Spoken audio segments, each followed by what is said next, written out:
there. I hope you're doing well and having a great year. As we're coming to the end of this one and rolling into next one, I have a very timely topic for us today, and that is what can we do today in order to minimize how much taxes we're going to pay. So again, four things, four little tips. The first one being probably the easiest one, and that is if you have a W-2 job and your employer offers a retirement plan, like a 401k plan, simple IRA or something like that, you want to put as much money as you can into those vehicles. The reason is they go in there pre-tax is the term, but what it means is, if you say, let's say you make $1,000 and you put $100 in, only $900 are going to be taxed by the feds and the state you live in. So again, it decreases your taxable income. So it's a very nice benefit. And needless to say, you're also saving for your retirement. So you're helping yourself on two fronts. A similar concept to retirement accounts is as an Hsa Health Savings account. If you have a high deductible health insurance plan, chances are you're also eligible for an HSA account. And those work very similar to retirement accounts where you're putting money in pre-tax.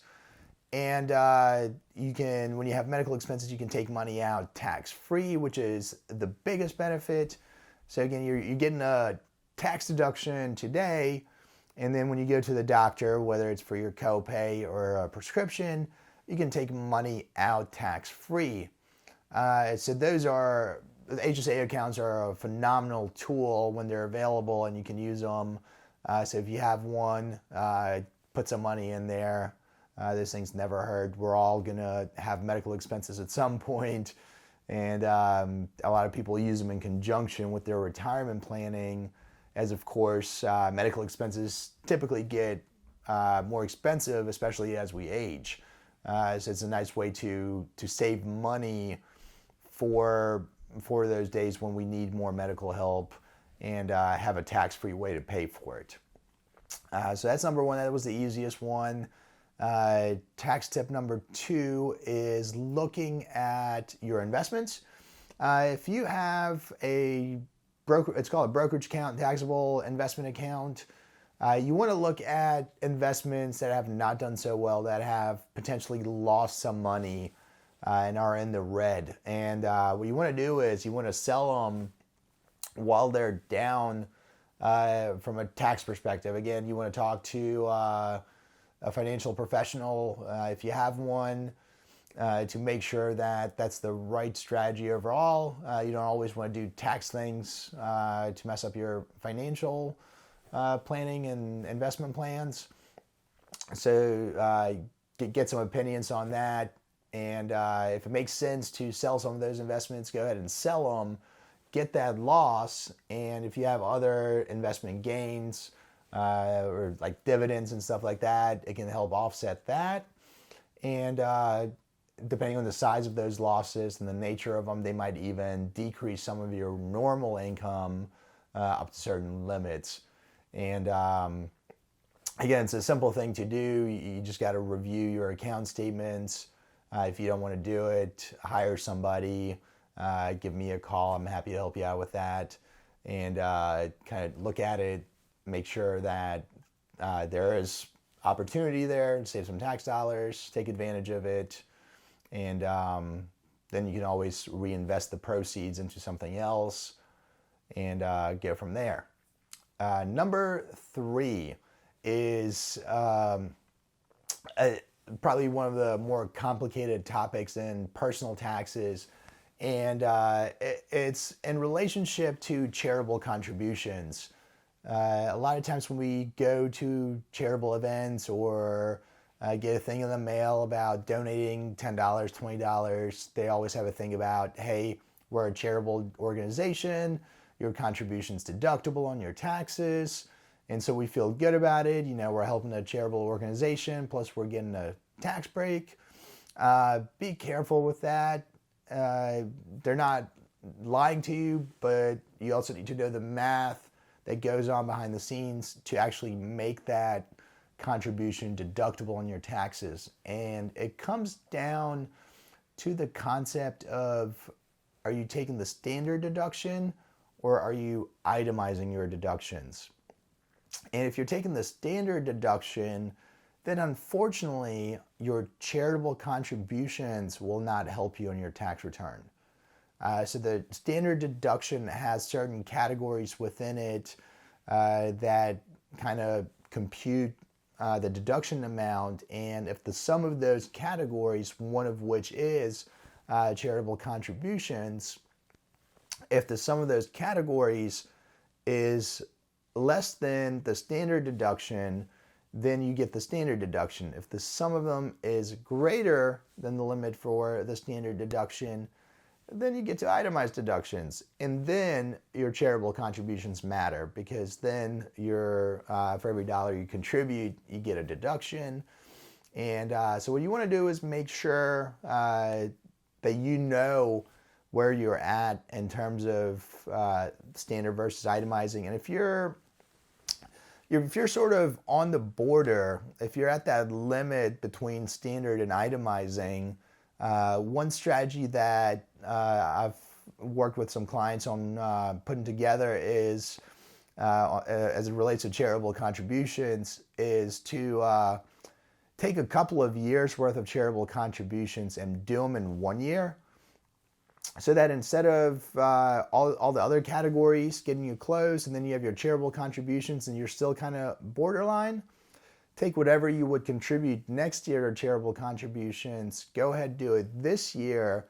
That way, all of those charitable contributions get you to itemized deductions, you get the tax break, and then maybe next year we decide we're not going to do any charitable contributions, we're just going to take the standard deduction.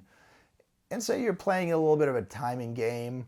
It can get a little tricky, especially if you're contributing to certain specific causes. If it's something like some sort of monthly recurring deal, where if you tell them, hey, we're going to give you more this year, but we're not going to do anything next year. There's those considerations as well. That's a decision for you to make. And then I've also seen a lot of clients who are kind of close to that limit, and they have a lot of appreciated stock.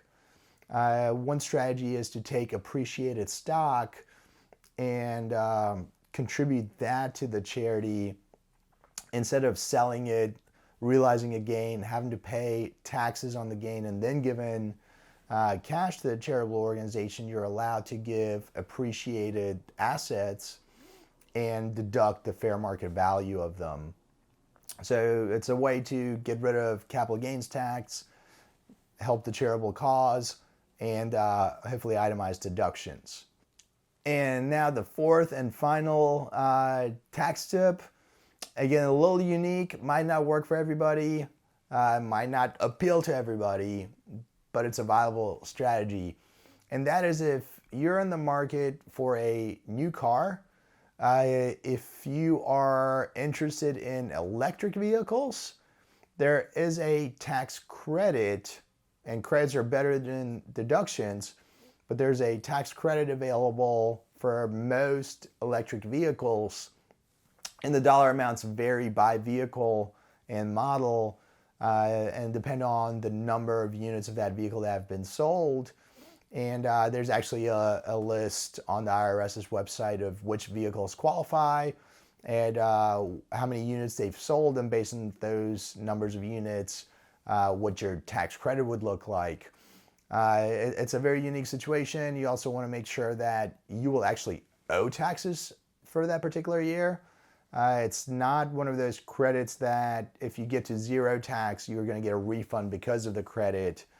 It will only decrease your taxes to zero, or whatever amount your taxes are going to be up to that credit, but nothing will carry forward or it won't give you a refund out of it. So again, make sure you ask some questions, get some help, and if that's an avenue you want to pursue, do some research on it, and happy car shopping. So I hope you've enjoyed this session and gotten some takeaways out of it. If you're watching this on YouTube, Facebook, LinkedIn, anywhere else in social media, obviously I would appreciate it if you hit like and subscribe and you shared with your friends and family. If you have any questions, leave a comment. If you want to have a private conversation, give me a call or email me, and we'll try to get you some good tax planning before the end of the year. And if nothing else, I will see most of you in the spring. See ya.